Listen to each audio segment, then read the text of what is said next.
خطبہ نمبر 232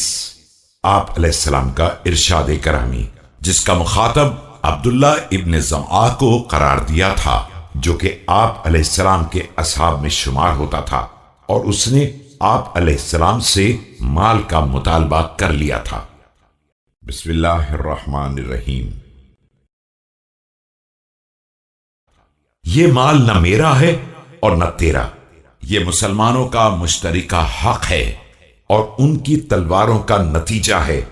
لہذا اگر تو نے ان کے ساتھ جہاد میں حصہ لے لیا ہے تو انہی کی طرح تیرا بھی حصہ ہے، اور اگر ایسا نہیں ہے تو ایک شخص کے ہاتھ کی کمائی دوسرے کے منہ کا نوالا نہیں بن سکتی ہے۔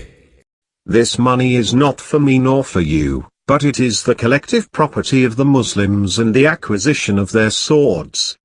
If you had taken part with them in their fighting, you would have a share equal to theirs, otherwise the earning of their hands cannot be for other than their mouths,